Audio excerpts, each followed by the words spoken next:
संतों की वाणी। परम कृपालु संत जन समस्त शास्त्र और अपने हृदय के अनुभूत वचनों के द्वारा जीवों का परम कल्याण करते रहते हैं। श्री सनक सनंदन सनातन सनत कुमार में से श्री सनातन जी की वाणी। परम मुनि परमहंस श्री सनातन जी हर समय 5 वर्ष की अवस्था में रहते हैं और कोई वस्त्र नहीं धारण करते, दिगंबर। दिग माने दिशाएं, दिशाएं ही जिनकी अंबर है, अर्थात नग्न अवस्था में रहते हैं। ये वर्णन करते हैं कि एकादशी व्रत को हरितोष व्रत कहते हैं। भगवान की प्रसन्नता के लिए, हरिजू की प्रसन्नता के लिए एकादशी व्रत रहा जाता है। प्रायः समस्त वैष्णव जन रहते हैं। जो रसिक जन प्रियाजू के चरणों के अनन्य हैं, उनका एक ही व्रत है, श्यामा श्याम की 8 पहर उपासना करते हुए अपने मन वृत्ति को श्यामा श्याम में समर्पित करना। यहाँ ज्ञान ध्यान व्रत कर्म जीते सब काहो में नहीं मोहि प्रतीति, रसिक अनन्य निशान बजायो एक श्याम श्यामा पद प्रीति। पर जो एकादशी व्रत रहते हैं परम धन्य है, वो हरितोष व्रत है। अब एकादशी व्रत का नियम क्या है और कैसे एकादशी व्रत का फल मिलता है, कई बार चर्चा हुई। बहुत सुंदर तस्मा शास्त्रम प्रमाणम ते, शास्त्र प्रमाण के अनुसार श्री सनातन मुनि बोल रहे हैं, अथ ते नियमान वच्मि व्रते ह्रस्मिन् दिनत्रये, कास्यम मानुषम मसूरान्नम चणकान को द्रवास्तथा, शाकम मधुपरान्नम च पुनर्भोजन मैथुने, दशम्याम 10 वस्तूनि वर्जयेत वैष्णवः सदा। जिसे एकादशी रहनी हो और एकादशी का फल प्राप्त करना हो, उसको ये नियम पालन करना चाहिए। अथ ते नियमान वच्मि व्रते ह्रस्मिन् दिनत्रये, उसको 3 दिन, एक तो दशमी और एक द्वादशी और फिर बीच में एकादशी, उसको 3 दिन संयम में रहना होता है, तब बीच की एकादशी का उसे फल प्राप्त होता है। जिसे एकादशी व्रत रहना हो, उसका नियम है कि दशमी के दिन कांसे के पात्र का त्याग करे। वैष्णव सिद्धांत है कि कभी जिसमें मांस बना उस रसोई का भोजन न ग्रहण करे। मसूर की दाल, चना की दाल, कोदों और कोई भी शाक, शहद, दूसरों का अन्न, दोबारा भोजन और मैथुन, ये दशमी के दिन त्याग दे। एक बार दशमी के दिन भोजन करे 24 घंटे में, क्योंकि एकादशी रहना है। कांसे का पात्र, जिस रसोई में मांस बना उसके भोजन का त्याग, मसूर की दाल, चना, कोदो, शाक, मधु अर्थात शहद और दूसरे के द्वारा दिया हुआ भोजन और दोबारा भोजन और मैथुन क्रिया, इनका दशमी के दिन कभी भी प्रयोग ना करें। इन 10 वस्तुओं से वैष्णव दूर रहे दशमी के दिन। फिर एकादशी के व्रत में, ये पीछे तो हम वर्णन कर ही चुके हैं, कहीं नहीं आया यहाँ कुटू का वो कचौड़ी पकौड़ी और सिंघाड़ा का हलवा और सावा, ये दुनिया के खीर और सब। ये एकादशी के दिन किसी भी तरह की गेम आदि क्रीड़ा ना खेले। जैसे अब आज व्रत है तो बैठे हैं अपना मोबाइल में गेम खेल रहे हैं, ऐसा कोई भी क्रीड़ा नहीं। द्वैत क्रीड़ा, किसी भी तरह का गेम, ये सब खेल नहीं। द्वित क्रीड़ाम च निद्राम च तांबूलम दंत धावनम, परापवादम पैशून्यम स्तेयम हिंसाम तथा रतिम, कोपम हृतवाक्यम च एकादश्याम विवर्जयेत। एकादशी के दिन उपासक को चाहिए कि वो किसी भी तरह की क्रीड़ा, मनोरंजन बिल्कुल नहीं। चनिद्राम, नींद नहीं लेनी उसको, न दिन में न रात में। एकादशी व्रत। और प्रायः पुराने महापुरुषों ने ऐसा किया है। रामदास जी डाकोर के रात में जाते थे, रणछोड़ भगवान के यहाँ कीर्तन करते थे जाकर, तभी तो भगवान उनके कीर्तन पर, उनकी भक्ति पर रीछ कर गाड़ी में बैठकर उनके साथ आए थे। पूरी रात जगकर कीर्तन करना, और दिन में तो सोना ही निषेध है। द्वित क्रीड़ाम च निद्राम च तांबूलम,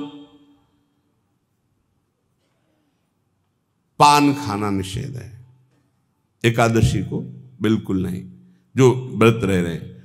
और दंत धावनम, वृक्ष से तोड़कर जो दतून की जाती एकादशी के दिन नहीं।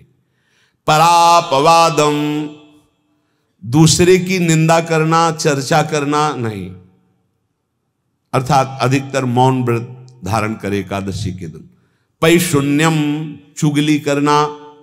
स्तेयम, कोई चोरी करना। हिंसाम, वाणी से, शरीर से, मन से किसी को दुख पहुंचाना। रतिम, अर्थात भोग करना, मैथुन करना। कोपम, किसी के ऊपर गुस्सा करना। अनत वाक्यम, झूठ बोलना। एकादश्याम विवर्जयेत, एकादशी के दिन ये नहीं करना चाहिए। एकादशी को एक बार कुछ फलाहार शुद्ध, अगर आपके पास कोई व्यवस्था नहीं तो थोड़ा दूध है, जल है, ऐसे आप लेकर, या थोड़ा सा फल ले लिया, थोड़ा सा फल लेकर के प्राण पोषण, एक दिन में मर नहीं जाओगे। कितने तो निर्जला एकादशी रहते हैं, हर एकादशी निर्जला। पूज्य श्री मथुरा दास जी निर्जला ही रहते थे हर एकादशी। चलो भैया, आपकी सामर्थ्य नहीं तो जल 2-4 बार ले लो, एक बार थोड़ा सा दूध और फल ले लो, चल जाएगा काम, प्राणों का पोषण हो जाएगा। ये आचरण न करे, एक बार कुछ आहार ले ले, वो भी शुद्ध भगवद अर्पित प्रसाद। फिर द्वादशी को काश्यम मांसम सुराम क्षौद्रम तैलम वितथ भाषणम व्यायामम च प्रवासम च पुनर्भोजन मैथुने अस्पृश्य स्पर्श मासूरे द्वादश्याम द्वादश त्यजेत। कांस के पात्र में द्वादशी को भी भोजन न पावे। जिस रसोई में मांस बनाओ उसमें आहार न ले। किसी भी तरह का नशा द्वादशी को न करे। शहद न पाए, तेल के बने पदार्थ न पाए, मिथ्या भाषण न करे और बहुत शरीर का व्यायाम न करे, बहुत थकावट वाले कार्य न करे। दोबारा भोजन न करे, एक बार द्वादशी को भी भोजन पवित्र। मैथुन न करे, जिसका स्पर्श नहीं किया जाता ऐसे पदार्थों का स्पर्श न करे, और मसूर की दाल न खाए। द्वादशी को जो इन नियमों का पालन करता है, दशमी द्वादशी ऐसे और एकादशी ऐसे, तब उसे एकादशी व्रत का फल प्राप्त होता है। जो इस पद्धति से एकादशी, ये जो मनमानी है सब नहीं, हर पदार्थ मिल जाएगा आपको फलाहार में। हर पदार्थ हमको बताया गया कि आपको जो चाहो वो सब पदार्थ फलाहार का। अरे भाई, हरितोष व्रत है तो हरि प्रसन्नता के लिए एक दिन भूखे रहने बहुत आनंद आता है। पहले भगवत कृपा से ऐसी गंगा जल पी करके कुछ दिन, फिर कभी कभी निर्जला एकादशी का भी आनंद। बड़े संन्यास मार्ग में थे तो बड़े संयम से सब शास्त्रीय पद्धतियों का निर्वाह होता था। उपासक को चाहिए कि इन नियमों से व्रत का अनुष्ठान करे, मनमानी आचरण न करे। सबसे प्रार्थना जो एकादशी रहते हो, हरितोष व्रत इसे कहते हैं, भगवान की प्रसन्नता के लिए रहा जाता है, रहना चाहिए। जो अपनी आचार्य परंपरा में हैं जैसे, जिनका सिद्धांत है, पर रहने का सिद्धांत ये श्री सनत कुमार जी वर्णन, श्री सनक जी महाराज, ये सनत कुमार जी वर्णन की। सनक जी महाराज कह रहे हैं, यदि भगवान का आश्रय नहीं, सत्संग नहीं है, तो इन चार में से एक हो तो नाश कर देता, फिर चारों हो तो सर्वनाश हो जाता है। यौवनम धन संपत्ति प्रभुत्व विवेकता एकैपमप्यनर्थाय किमु यत्र चतुष्टयम। यदि सत्संग नहीं है, यदि भगवद आश्रय नहीं है और खूब धन हो, जवान अवस्था हो और बढ़िया पद मिला हो, प्रभुत्व चलता हो और अज्ञान हो, फिर क्या कहना है? बोले ये चारों जहां मौजूद होते हैं वहां सर्वनाश का खेल शुरू हो जाता है। अगर इनमें से एक हो तो सर्वनाश करने में पर्याप्त है, और अगर चारों हो तो फिर क्या कहना है? यौवनम, जवान हो, धन संपत्ति, खूब रुपया पैसा हो, प्रभुत्व, कोई पद हो, कोई अधिकार हो बड़ा, फिर अविवेकता और अज्ञानी हो, तो बोले एक नाश कर देगा, फिर चारों तो नाश ही कर देंगे। अगर सत्संगी है तो ये चारों महान कार्य कर देंगे। क्या? यौवनम, जवान है, खूब दूसरों की सेवा, मेहनत पूर्वक धन संपत्ति कमाकर माता पिता की सेवा, परिवार की सेवा। हे, ये माता पिता, हमारा वेद कहता है मातृ देवो भव, तैत्तिरीयोपनिषद, मातृ देवो भव, पितृ देवो भव, आचार्य देवो भव, अतिथि देवो भव, यान्य नवद्यानि कर्माणि तानि सेवितव्यानि नो इतराणि, यान्यस्माकः सुचरितानि तानि तोयोपास्यानि नो इतराणि, ये के चास्माच्छेयाः सो ब्राह्मणाः तेषां त्वया स्नेन प्रश्वसितव्यं, श्रद्धया देयम् अश्रद्धया देयम्, श्रिया देयम् ह्रिया देयम् भिया देयम् संविदा देयम्। वेद कहता है मातृदेवो भव, माता साक्षात हमारी भगवान है। देव हरि को कहते हैं, केशव देव जैसे कहा, हरि को कहते हैं गोविंद देव। मातृ देव, माता भगवान है। ए धिक्कार है उन पुत्रों को जो अपने माता के द्वारा पोषित किए हुए शरीर से हाथ उठाते हैं अपने माता पिता के ऊपर। नरक में तुम्हारी जो दुर्दशा होगी भोगोगे।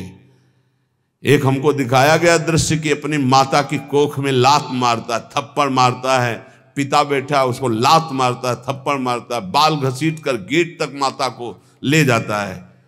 अब इनकी जो दुर्दशा होगी ये बोल नहीं पाएंगे, बता नहीं पाएंगे। ऐसी जगह मारा जाता है कि बस तलकते रहो, कुछ कह नहीं सकते, घोर नरकों की प्राप्ति होती। वेद कहता, तैत्तिरीयोपनिषद, मातृ देवो भव, ध्यान से सुन लो, सत्संग है, ये माता साक्षात भगवान है। अगर तुमने मारा वाह भर करके इसके आंसू गिरे, तो जितने आंसुओं की बूंद से भूमि के कण भींजेंगे उतने कल्प तक नरक भोगोगे। ध्यान रखना, तुम्हारा कभी यश, कभी कीर्ति, कभी श्री, कभी हिरी, ये कभी तुम्हारे उदय नहीं हो सकती। तुम्हारा सर्वनाश हो जाएगा अगर मां पे हाथ उठाया। पितृदेवो भव, पिता साक्षात भगवान है। देखो भगवान अवतरित हुए तो प्रात काल उठी कै रघुनाथा, मातु पिता गुरु नावहि माथा। आचार्य देवो भव, माता साक्षात भगवान है, पिता साक्षात भगवान है, आचार्य गुरुदेव साक्षात भगवान है। जो अपनी माता को, अपने पिता को दुख देता है, अपने गुरुदेव की अवहेलना करता है, उसका कभी मंगल हो सकता है? वो कभी सुख प्राप्त कर सकता है? वेद कहता है जो निर्दोष कर्म करते हुए धन कमाकर, कैसा कर्म? निर्दोष कर्म करते हुए धन कमाता है और उस धन से अपने बूढ़े माता पिता और गुरुजनों की सेवा करता है, जीवन धन्य है। धिक्कार है उस पुत्र को, धिक्कार उस जवानी को, धिक्कार है उस धन को, धिक्कार उस बुद्धि को जिसको ये सब प्राप्त होने पर भी अपने बूढ़े माता पिता को दर दर के भटकने के लिए विवश कर देते हैं, जो अपने बूढ़े माता पिता को कष्ट देते हैं। जहां वेद कह रहा है मातृ देवो भव, पितृ देवो भव, आचार्य देवो भव, अतिथि देवो भव, चार बातें कही, अतिथि देवो भव। अगर बिना परिचय के कोई आ गया, कह रहा भूखा हूं, भोजन पवा दो, भगवान पधारे हैं, हम कह रहे मत अंदर आने दो, गेट के बाहर पवा दो, तुम्हारा संशय पर उसे भूखा मत जाने दो, अतिथि देवो भव। जो निर्दोष कर्म करके अर्थ कमाकर अपने माता पिता गुरुजनों की सेवा करता है, उसी का जीवन धन है। पशुवत आचरण, मनुष्य शरीर प्राप्त करके राक्षस आचरण, राक्षसों की यही पहचान होती है। मां नहीं मातु पिता नहीं देवा, साधुन ते करवा वही सेवा। तुम्हारे जो पुण्य है ना सब भस्म हो जाएंगे, आप खिलवाड़ मत समझो। वो विरक्त है, भले तुम्हें नौजवान दिखाई दे रहा है, वो शरणागत है, जो आचार्य ने मंत्र दिया वही गुरु परंपरा से चला रहा, वही मंत्र उसमें, आप उसको बोल रहे हमारे लिए कुर्सी डालो, पैंट शर्ट पहने हो कुर्सी डाल। हाँ, आप असमर्थ हो तो हाथ जोड़कर प्रार्थना कीजिए कि बैठने में हमारी टांग टूट गई है, हम बैठ नहीं पा रहे हैं, क्या व्यवस्था हो सकती है क्या? याचना इस कोटि की। आदेश, बाबा जरा कुर्सी लाना, तो बाबा तो कुर्सी रख देंगे, आप उनको तुम भिक्षुक समझते हो, सारे सुकृत तुम्हारे नष्ट हो जाएं। ये जो संतों के द्वारा दिए हुए आसन में ये अयोग्य पुरुष बैठ जाते हैं ना, इनके सारे सुकृत नष्ट हो जाते हैं। ये क्या समझते हैं? तुरंत आसन दिया जाता है, किसी भी आओ, आसन को प्रणाम करके समेट कर रख दो, अगर आसन में बैठने की योग्यता रही। आसन में बैठने की योग्यता उसकी मानी जाती है जो सामने बैठा है, उस स्थिति का हो या उससे श्रेष्ठ हो। बहुत होश में ये बातें सत्संग में ही मिलती है और अन्यत्र नहीं मिलती। आसन बिछाने का मतलब तुम कोई महान नहीं हो गए हो, अपने में दैन्यता नहीं तो वैष्णव किस बात के? आसन ग्रहण वैसे ही बिछा हुआ है, उसके ऊपर आसन लगा हुआ है गुरुजनों के लिए, श्रेष्ठ जनों के लिए। आप आसन में बैठने के अधिकारी हैं। सत्कर्म के द्वारा कमाए हुए धन से मात्र देवो भव पितृ, हम बार बार चिल्ला के कह रहे, क्योंकि कलयुगी इन पुत्रों को अब समझ में नहीं आ रहा। जो बोओगे वही काटोगे। अगर आप अपने पुत्रों को शत अध्यात्म की शिक्षा देंगे और स्वयं अध्यात्म से चलेंगे तो तुम्हारा बुढ़ापा ठीक से जाएगा नहीं। बुढ़ापा बहुत मुश्किल से कटता है, बहुत मुश्किल से। हाँ, हमें कई दृश्य देखने को मिलते हैं। बता रहे एक बार बिंदौर इधर है, इच्छावर फतेहपुर, वहां से भ्रमण करते यार, बड़े मकान से वयोवृद्ध भागते हुए आए और स्वामी जी बहुत कष्ट में हो। क्या कष्ट है आपको? आप तो महल से उतर रहे हैं, ये किसका है? बोले मेरा ही है। उनका कष्ट क्या है? बोले 4 लड़का है, 4 बहू हैं, सब खाते पीते हैं, मैं बहुत कष्ट में हूँ, सब कोई अपमान करता है। तुम निकलो फिर बाहर, बाबा जी बनो, भजन करो, भगवान के मार्ग का अनुसरण करो। चौथी अवस्था है।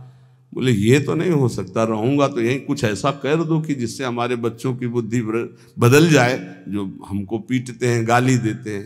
हमको वो जादू तो हम जानते नहीं, और चल पड़े। और बड़ा अंदर से चिंतन हुआ कि जीव कितना आसक्त है उन्हीं पुत्र परिवार घर में। अब बुढ़ापे का समय है, चौथी अवस्था में अगर घर ही में रह के भजन करो तो झंझट नहीं होगी। जो मिले जैसे मिले जीवन यापन करो, भजन करो, लेकिन प्रभु से मतलब नहीं।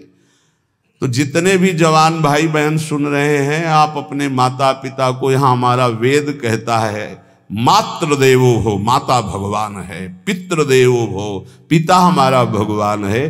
धर्म के द्वारा कमाए हुए धन से माता पिता की सेवा करो। दूसरे दोषयुक्त कर्मों का कभी आचरण मत करो। यन्यस्माकं सुचरितानि तानि तयो पापाश्यानि नो इतराणि।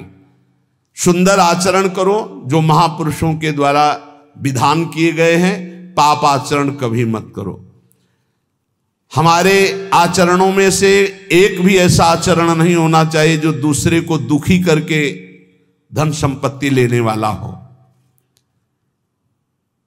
वेद कहता है पापाचरण किया और आपको गड्डी पकड़ा दी, आप निर्दोष को दंड दे दिए और दोषी को धन के कारण मुक्त कर दिए। अब आपके परिवार में जो तांडव मचेगा वो झेल नहीं पाओगे, चाहे कोई भी हो।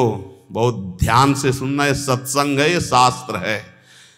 जो अधर्म पूर्वक दूसरे के द्वारा दिए हुए धन से गलत निर्णय करता है, दोषी को मुक्त करता है और निर्दोष को दंड देता है। उसको दुखिया को न सताइए, दुखिया देगा रोए, जब दुखिया के मुखिया सुने तब तेरी गति क्या होए। मर्सिडीज गाड़ी में भून जाओगे भुट्टे की तरह अंदर, कोई सांस लेने की जगह नहीं मिलेगी। कैसे? आगे से गाड़ी में किसी कारण आग लग गई, चलती गाड़ी में। अब आजकल सब रिमोट का सिस्टम होता है, वो तार जल गए जिनसे गेट खोला जाता है। अब गेट लॉक, लोग हैं आसपास कोशिश कर रहे हैं, न गेट खुल रहा है न शीशा तोड़ा, भम मचा हुआ है। चीखते हुए अंदर एक एक परिवार का सदस्य भस्म हो रहा है। क्यों? किसी के परिवार को उजाड़ा तुमने, किसी के निर्दोष की तुमने दंड विधान किए हैं, पापाचरण किए, वो भोगना पड़ेगा। इसीलिए बार बार तुम्हें भयावह शब्दों से कहते हैं, कोई तुम्हें दंड नहीं देगा, तुम्हारे कर्म हर समय तुम्हारी खोपड़ी में सवार हो, वही तुम्हें दंड देंगे। इसलिए हमारा वेद कहता है, यन्यस्माकः सुचरितानि तानि तोयो पापास्यानि नो इतराणि।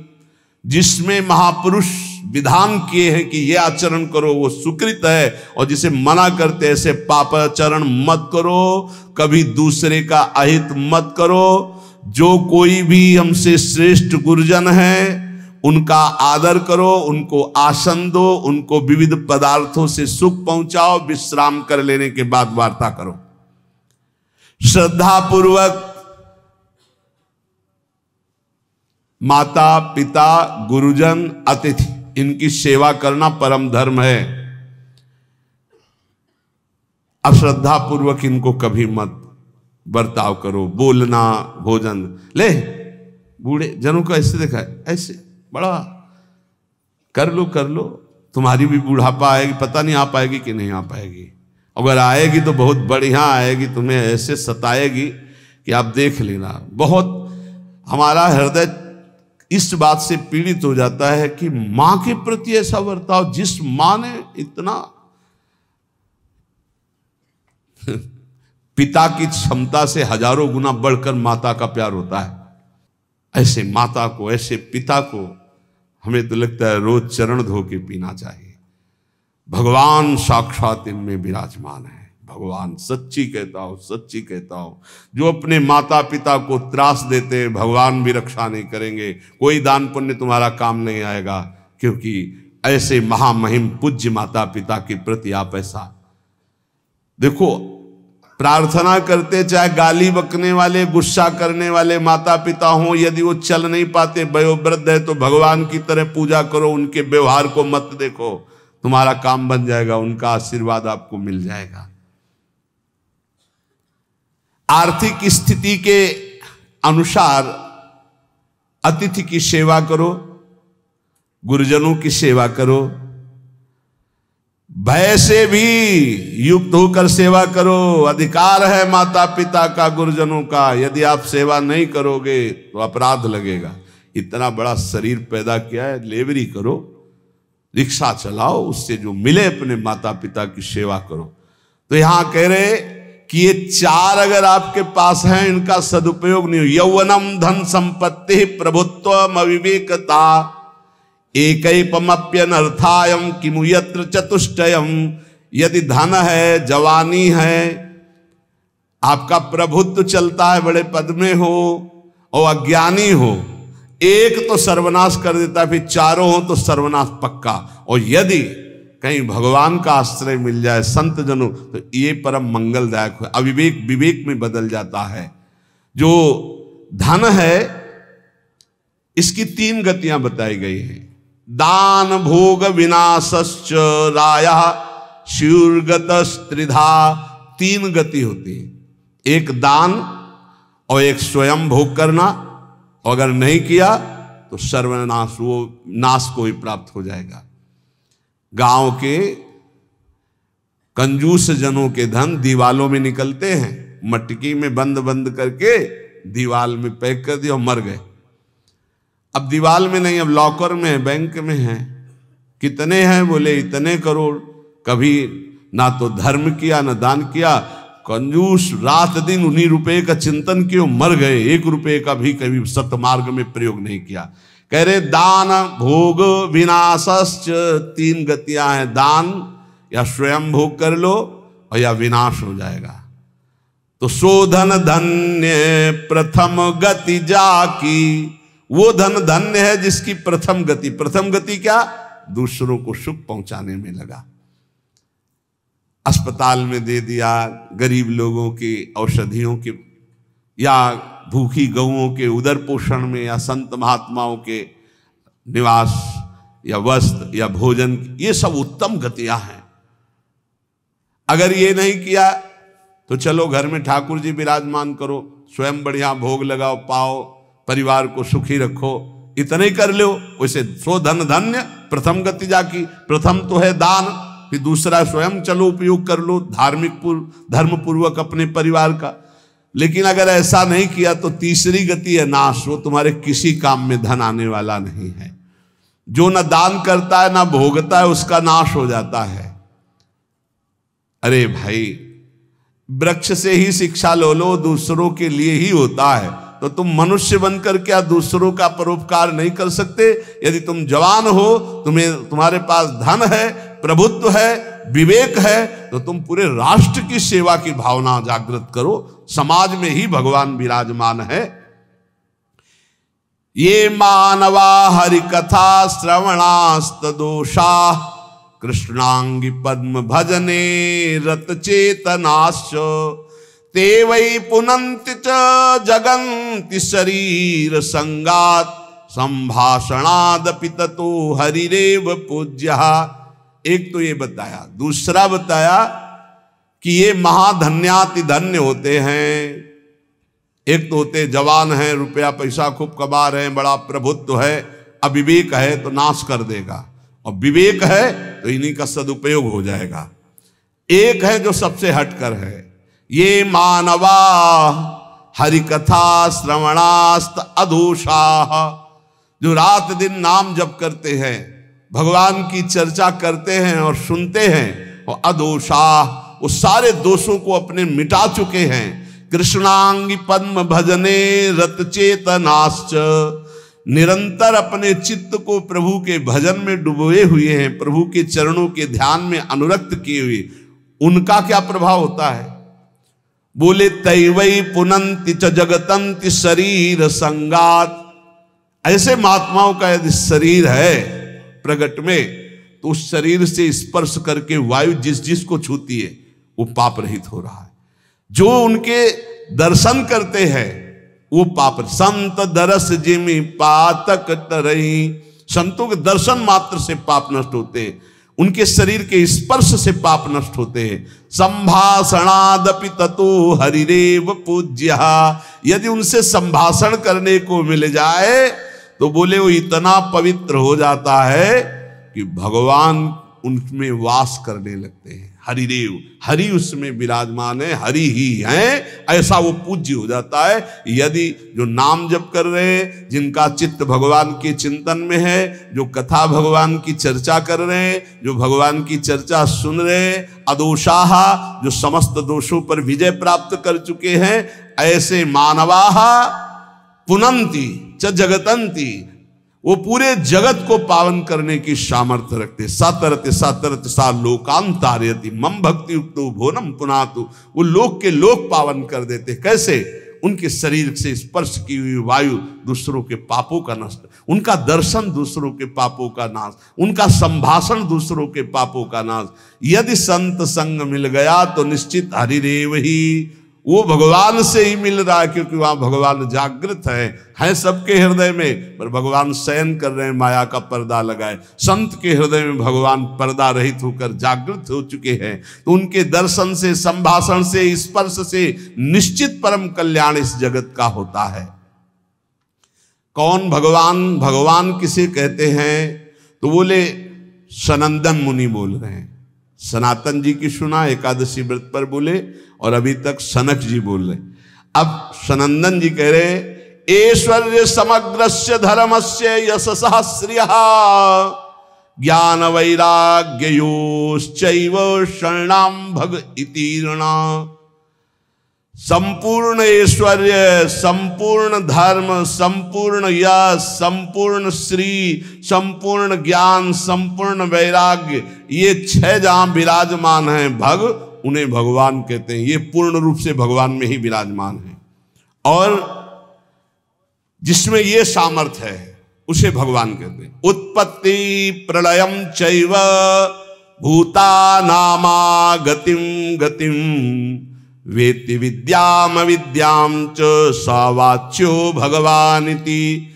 जो सबकी स्वयं अपने संकल्प से उत्पत्ति करता है, उत्पत्ति करने वाले ब्रह्मा जी की भी जो उत्पत्ति का कारण है, जो अपने ही बल से सबका विनाश कर देता है प्रलय, और जो सबका पालन करता है उसे भगवान कहते हैं। जो आवागमन तथा विद्या अविद्या इसका स्वामी है उसे भगवान कहते हैं।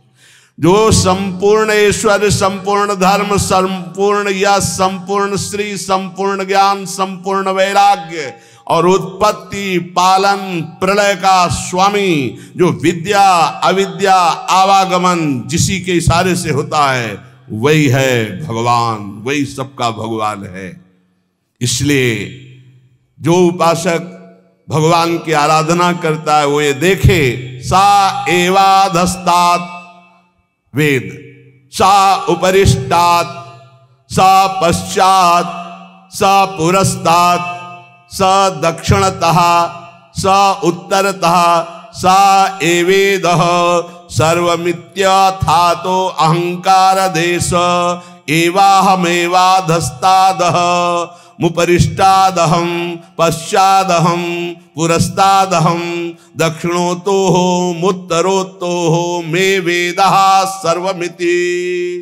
वो जो भगवान है कहा है, बोले सा एवाधस्तात्, सा उपरिष्टात्, वो नीचे है, वो ऊपर है, वो पीछे है, वो आगे है, वो दाहिने भी है, वो बाएं भी है, और वही ये सब कुछ है जो देख रहे हो, केवल भगवान ही भगवान है। बोले जो ऐसा देखता है उसका अहंकार भगवान में लीन हो जाता है।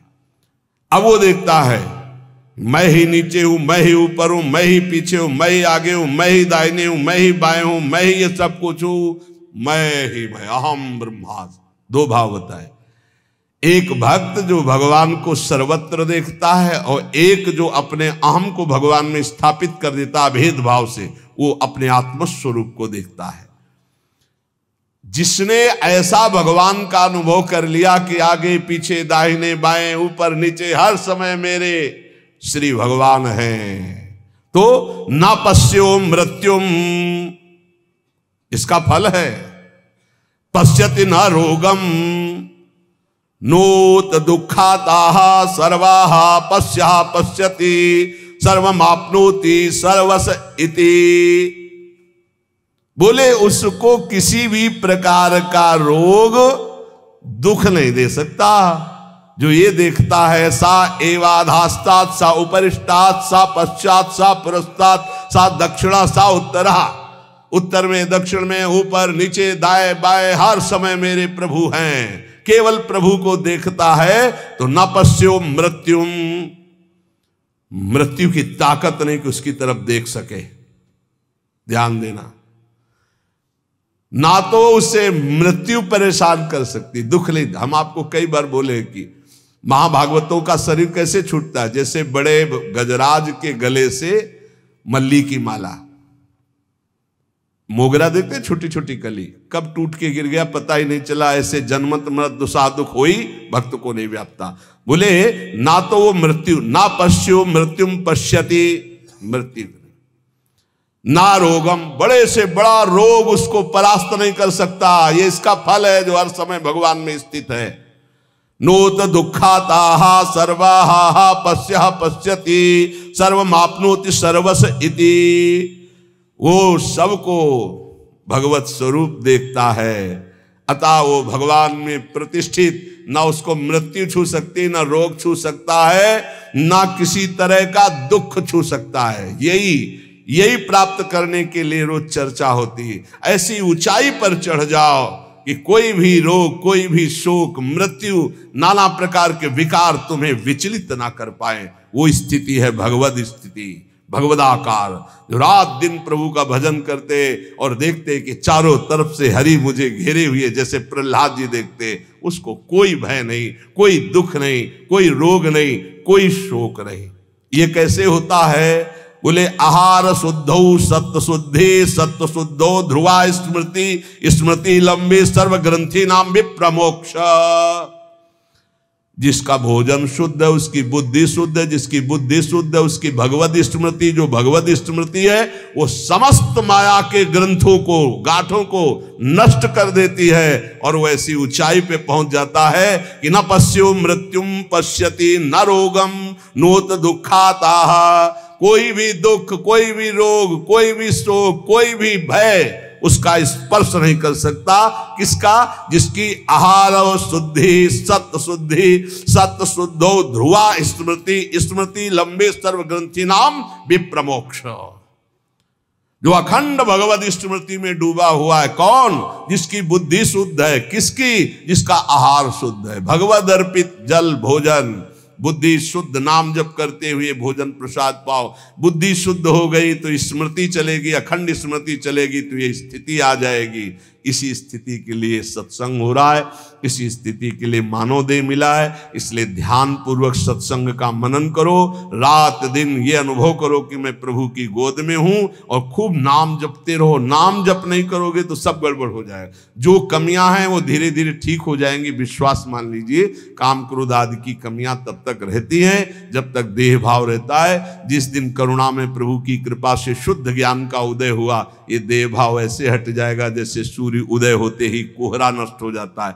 हम चाहें तो दीपक से कोहरा नष्ट कभी जीवन में नहीं कर सकते, पर सूर्य भगवान के उदय होते ही कोहरा नष्ट हो जाता है। ऐसे भगवत प्रदत्त, गुरु प्रदत्त ज्ञान उदय होते ही ये सब माया का कोहरा नष्ट हो जाता है। शेष चर्चा आगे।